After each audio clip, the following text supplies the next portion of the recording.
ನನ್ನ ಕಡೆಯಿಂದ big hi. Bigg Boss Kannada season 11 ನ 81ನೇ ಎಪಿಸೋಡಿನ ಫಸ್ಟ್ ಪ್ರೊಮೋ ರಿಲೀಸ್ ಆಗಿದೆ. ಫಸ್ಟ್ ಪ್ರೊಮೋದಲ್ಲಿ ಏನಿದೆ ಅಂತ ನೋಡೋದಾದ್ರೆ, ಪಕ್ಷಪಾತಿಗಳು ಆಮೇಲೆ ಸ್ವಂತ ನಿರ್ಧಾರವನ್ನು ತೆಗೆದುಕೊಳ್ಳೋದಕ್ಕೆ ಆಗದಿಲ್ಲದಂತ ಆಸಕ್ತರು, ಅಂದ್ರೆ ಅವರಿಗೆ ಸ್ವಂತ ನಿರ್ಧಾರನೇ ತಗೊಳಕ್ಕೆ ಗೊತ್ತಿಲ್ಲ. ಅದನ್ನ ನಮ್ಮ ಬಿಗ್ ಬಾಸ್ ಅವರು ಹೆಂಗ್ ಮಾಡಿದ್ದಾರೆ ಅಂದ್ರೆ, ಇದೊಂದು ಗೇಮ್ ಅನ್ನ ಅವರು ಅಲ್ಲಿ ಅವರ ಫೋಟೋ ಇರುವಂತ ಸ್ಟಿಕ್ಕರ್ನ ಅಂಟಿಸ್ಬೇಕು, ಮತ್ತೆ ಅವ್ರನ್ನ ಸ್ವಿಮ್ಮಿಂಗ್ ಪೂಲ್ ಅಲ್ಲಿ ತಳ್ಳಬೇಕು. ಇವ್ರು ಯಾರನ್ನ ಆಯ್ಕೆ ಮಾಡ್ತಾರೆ ಅವ್ರನ್ನ ಸ್ವಿಮ್ಮಿಂಗ್ ಪೂಲ್ ಅಲ್ಲಿ ತಳ್ಳಬೇಕು. Big boss next level. ನೀವು ಗೇಮ್ನಂತೂ ನಾನು ಹೋದ ವಾರದಿಂದ ನೋಡ್ತಾ ಇದ್ದೀನಿ, ಸೂಪರ್ ಆಗಿ ಡಿಸೈನ್ ಮಾಡ್ತಾ ಇದ್ದೀರಾ. ಅದು ಒಂದು ಗ್ರಾಸರಿ ಗೇಮ್ ಆಗಿರ್ಬೋದು, ವೀಕ್ಲಿ ಟಾಸ್ಕ್ ಗೇಮ್ ಆಗಿರ್ಬೋದು, ಕ್ಯಾಪ್ಟನ್ಸಿ ಗೇಮ್ ಆಗಿರ್ಬೋದು, ಸೂಪರ್ ಆಗಿ ಡಿಸೈನ್ ಮಾಡ್ತಾ ಇದ್ದೀರಾ. ಬಿಗ್ ಬಾಸ್ ಕನ್ನಡ ಸೀಸನ್ 11 ನ ಹಾರ್ಟ್ ಡಿಪಾರ್ಟ್ಮೆಂಟ್ಗೆ ನಂದೊಂದು ಚಪ್ಪಾಳೆ. ಸೂಪರ್ ಆಗಿ ಗೇಮ್ನ ಡಿಸೈನ್ ಮಾಡ್ತಾ ಇದ್ದೀರಾ. ಓಕೆ, ಪ್ರೋಮೋಕ್ ಬರೋಣ. ಮೋಕ್ಷಿತ್ ಅವರು ಗೌತಮಿನ ಪಕ್ಷಪಾತಿ ಅಂತ ಹೇಳಿ ಸ್ವಿಮ್ಮಿಂಗ್ ಪೂಲಿಗೆ ತಳ್ತಾರೆ. ಇದು ಆಯ್ತಾ, ನಿಜವಾಗ್ಲೂ ಕೂಡ ಗೌತಮಿ ಪಕ್ಷಪಾತಿನ ಅಂತ ಕೇಳೋದಾದ್ರೆ ಖಂಡಿತವಾಗೂ ಹೌದು, ಖಂಡಿತವಾಗೂ ಆಯ್ತಾ ಗೌತಮಿ ಪಕ್ಷಪಾತಿನೇ. ಯಾಕೆ ಅಂತಂದ್ರೆ, ಉಗ್ರಂ ಮಂಜು ಅವರು ವಿಷಯಕ್ಕೆ ಬಂದಾಗ ಗೌತಮಿ ಆಯ್ತಾ ಟೋಟಲಿ ಡಿಫ್ರೆಂಟ್. ಉಗ್ರಂ ಮಂಜು ತಪ್ಪು ಮಾಡಿದ್ರು, ಏನೇ ಮಾಡಿದ್ರು ಕೂಡ ಗೌತಮಿಗೆ ಉಗ್ರಂ ಮಂಜುದು ತಪ್ಪು ಅಂತ ಕಾಣಿಸಲ್ಲ.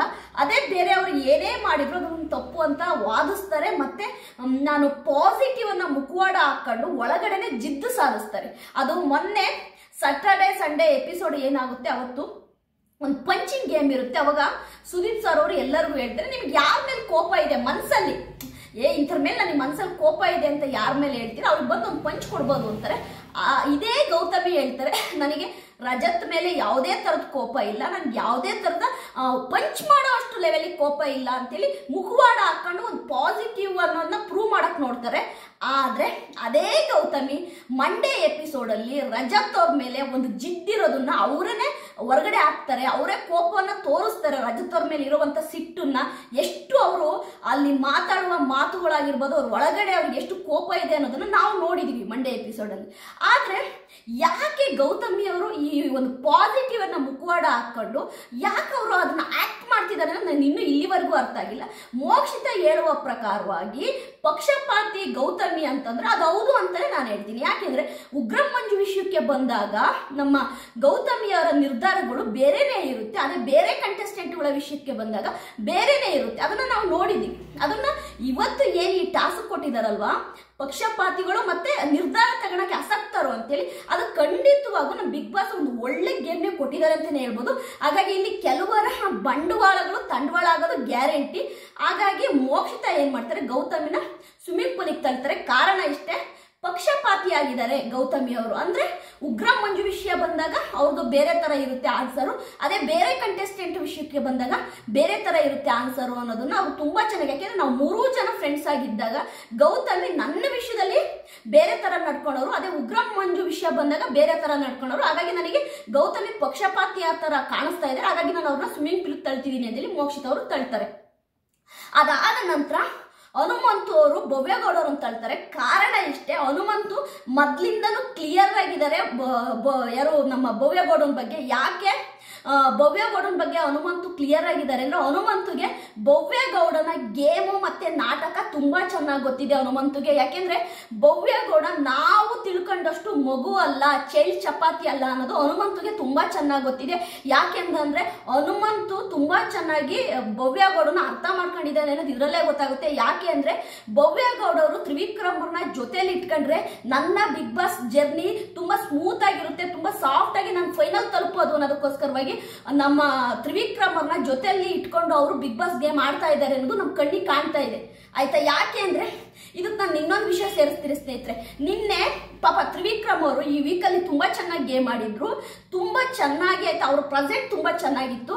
ಆದ್ರೂ ಕೂಡ ಅವರಿಗೆ ನಾಮಿನೇಟ್ ಮಾಡ್ಕೊಂತಾರೆ ಆಯ್ತು. ಆದ್ರೆ ಅಲ್ಲಿ ಬಂದು ಕೇಳತ್ತಿಗೆ, ಅಲ್ಲಿ 4 ಜನದ ಒಪಿನಿಯನ್ ಕೇಳತ್ತಿಗೆ ಹೋಗಿ ಬೆಡ್ ಮೇಲೆ ಅಷ್ಟೆಲ್ಲ ಆಯ್ತಾ ಬೆಡ್ಶೀಟ್ ಹೊಚ್ಕೊಂಡು ಆಯ್ತಾ ಅಳ್ತಾ ಇದ್ರಲ್ವಾ ನಮ್ಮ ತ್ರಿವಿಕ್ರಮ್ ಅವ್ರು ನಾಮಿನೇಟ್ ಆದ್ರು ಅಂತೇಳಿ.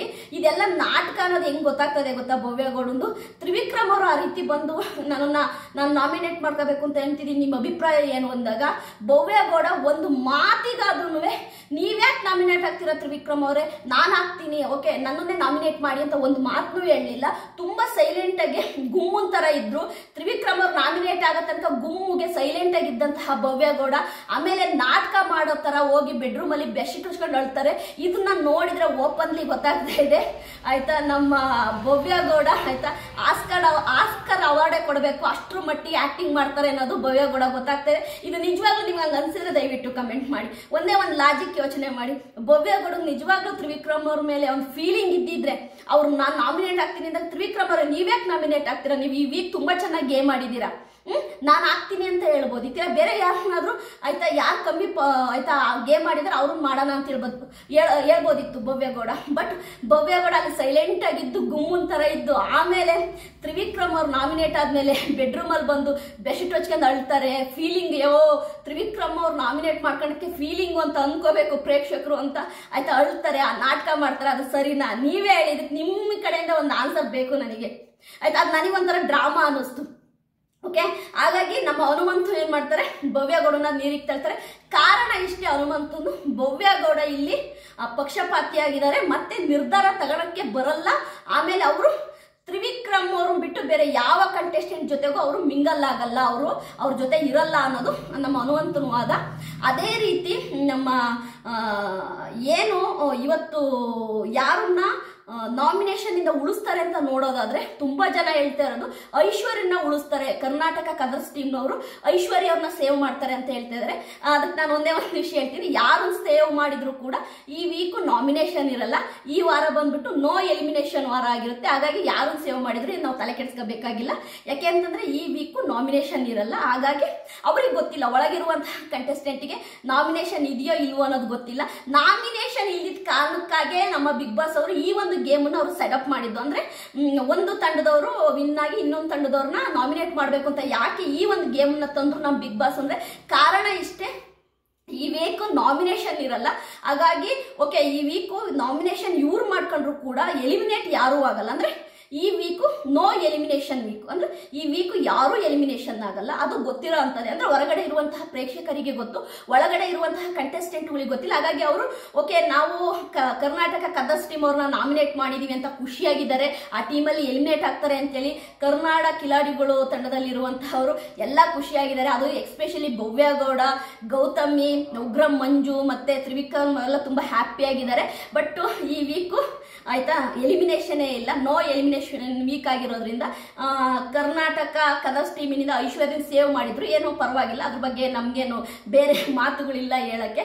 ಅದಲ್ದೇನೆ ಈ ವೀಕ್ ನೋ ಎಲಿಮಿನೇಷನ್ ಯಾಕೆ ಮಾಡಿದ್ರು ಅಂದ್ರೆ ಕಾರಣ ಇಷ್ಟೇ, ಅನಿವಾರ್ಯ ಕಾರಣಗಳಿಂದ ಅನ್ಫಾರ್ಚುನೇಟ್ಲಿ ಆಗಿ ನಮ್ಮ ಗೋಲ್ಡ್ ಸುರೇಶ್ ಅವರು ಬಿಗ್ ಬಾಸ್ ಮನೆಯಿಂದ ಹೊರಗಡೆ ಹೋಗಿದ್ದಕ್ಕೋಸ್ಕರವಾಗಿ ಈ ವೀಕು ಆಯ್ತಾ ನೋ ಎಲಿಮಿನೇಷನ್ ಅಂತ ಮಾಡಿದ್ದಾರೆ. ಹಾಗಾಗಿ ಎಲ್ಲರೂ ಸೇಫ್ ಆಗಿರ್ತಾರೆ. ಬಟ್ ಈ ವೀಕಿನ ಒಂದು ಗೇಮ್ ಅನ್ನ ಆಧಾರವಾಗಿ ಇಟ್ಕೊಂಡು ನೋಡೋದಾದ್ರೆ ಈ ವೀಕಲ್ಲಿ ಎಲ್ಲರೂ ಕೂಡ ಅವ್ರವ್ರದ್ದು ಗೇಮ್ ಅನ್ನ ಅವರು ಕರೆಕ್ಟಾಗಿ ಆಡಿದ್ದಾರೆ. ಅದರಲ್ಲೂ ಕೂಡ ಏನು ಕರುನಾಡ ಕಿಲಾಡಿಗಳು ತಂಡಕ್ಕೆ ನಮ್ಮ ಸುದೀಪ್ ಸರ್ ಅವರು ಸ್ಯಾಟರ್ಡೆ ಎಪಿಸೋಡ್ ಅಲ್ಲಿ ನಿಜವಾಗ್ಲೂ ಕೂಡ ಮಕ್ಕುಗಿತಾರೆ. ಯಾಕೆಂದ್ರೆ ಅವರು ಪಾಯಿಂಟ್ ಟು ಪಾಯಿಂಟ್ ಇಡ್ತಾರೆ ಸುದೀಪ್ ಸರ್ ಅಂತ ನನಗೆ ಅನಿಸ್ತಾ ಇದೆ. ಯಾಕಂದ್ರೆ ಪಾಯಿಂಟ್ ಟು ಪಾಯಿಂಟ್ ಇಟ್ಟು ನೀವು ಎಲ್ಲಿ ತಪ್ಪು ಮಾಡಿದ್ರಿ, ಏನೇನು ತಪ್ಪು ಮಾಡಿದ್ರಿ ಅಂತ ಪಾಯಿಂಟ್ ಟು ಪಾಯಿಂಟ್ ಇಟ್ಟು ಅವರಿಗೆ ಮನವರಿಕೆ ಮಾಡ್ಕೊಡ್ತಾರೆ.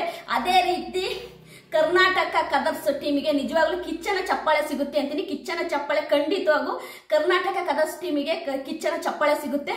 ಅದಲ್ದೇನೆ ನನಗೆ ಒಂದೇ ಒಂದು ವಿಷಯ ಹೇಳ್ತೀನಿ ಲಾಸ್ಟ್ ಅಲ್ಲಿ, ಉಗ್ರಂ ಮಂಜು ಮತ್ತೆ ನಮ್ಮ ಗೌತಮಿ ಗೌಡ ಇವರಿಬ್ಬರ ರಿಲೇಶನ್ಶಿಪ್ ಏನು ಅನ್ನೋದೇ ಗೊತ್ತಾಗ್ತಾ ಇಲ್ಲ. ಅದಲ್ದೇನೆ ನಮ್ಮ ಭವ್ಯ ಗೌಡ ಅದೇ ರೀತಿ ತ್ರಿವಿಕ್ರಮ್ ಇವ್ರ ರಿಲೇಶನ್ಶಿಪ್ ಏನು ಅಂತಾನೂ ಗೊತ್ತಾಗ್ತಿಲ್ಲ. ಇವರು 4 ಜನನು ಕೂಡ ಇದನ್ನೇನು ಬಿಗ್ ಬಾಸ್ ಅನ್ಕೊಂಡಿದಾರ ಇಲ್ಲ ಆಯ್ತಾ ಸೂಪರ್ ಜೋಡಿ ಪ್ರೋಗ್ರಾಮಿಗೆ ಬಂದಿದೀವಿ ಅನ್ಕೊಂಡಿದಾರ ಗೊತ್ತಿಲ್ಲ. ಇದ್ರ ಬಗ್ಗೆ ನೀವೇ ಕಮೆಂಟ್ ಮಾಡಿ. ಅದಲ್ದೇನೆ ನನ್ನ ಕಿವಿ ಮಾತು ತ್ರಿವಿಕ್ರಮರಿಗೊಂದೇ, ತ್ರಿವಿಕ್ರಮ್ ಪ್ಲೀಸ್ ನೀವು ಭವ್ಯಂಗೆ ಸೀಮಿತವಾಗಬೇಡಿ. ಈ ವೀಕು ನೀವು ನೋಡಕ್ಕೆ ಎಷ್ಟು ಖುಷಿ ಆಯ್ತು ಗೊತ್ತಾ, ಸೂಪರ್ ಆಗಿ ಗೇಮ್ ಆಡ್ತಾ ಇದ್ರಿ, ಎಲ್ಲರ ಹತ್ರ ಮಿಂಗಲ್ ಆಗ್ತಾ ಇದ್ರಿ, ಮಾತಾಡ್ತಾ ಇದ್ರಿ. ಅದು ಇವತ್ತು ಪ್ರೋಮೋದಲ್ಲಿ ನೋಡಿದ್ರೆ ರಜತ್ ಮತ್ತೆ ತ್ರಿವಿಕ್ರಮ್ ಅವರು ಬ್ಲಾಕ್ ಅಲ್ಲಿ ಸೂಪರ್ ಆಗಿ ಕಾಣ್ತಿದ್ದಾರೆ. ಬ್ಲಾಕ್ ಶರ್ಟ್ ಬ್ಲಾಕ್ ಲುಂಗಿ ಹಾಕೊಂಡು ರಜತ್ ಮತ್ತೆ ತ್ರಿವಿಕ್ರಮ್ ಅವರು ನೋಡಕ್ ಸೂಪರ್ ಆಗಿ ಕಾಣ್ತಾ ಇದ್ದಾರೆ. ನಾನು ಇದೇ ಹೇಳ್ತೀನಿ ನಮ್ಮ ತ್ರಿವಿಕ್ರಮ್ ಅವ್ರಿಗೆ, ಎಲ್ಲರ ಹತ್ರನೂ ಮಿಂಗಲ್ ಆಗಿ ಎಲ್ಲರ ಹತ್ರ ಸೂಪರ್ ಆಗಿರಿ, ಮಾತಾಡಿ, ಒಂದು ಮೆಮೊರಿ ಕ್ರಿಯೇಟ್ ಮಾಡಿ ಬಿಗ್ ಬಾಸ್ ಮನೆಯಲ್ಲಿ ಅಂತ ಹೇಳ್ಬಿಟ್ಟು ನನ್ನ ಈ ಪ್ರೋಮೋ ರಿವ್ಯೂನ ಇಲ್ಲಿಗೆ ಮುಗಿಸ್ತಾ ಇದ್ದೀನಿ. ನನ್ನ ರಿವ್ಯೂ ನಿಮಗೆ ಇಷ್ಟ ಆದರೆ ಲೈಕ್ ಮಾಡಿ, ಸಬ್ಸ್ಕ್ರೈಬ್ ಮಾಡಿ. ಬೈ ಬಾಯ್.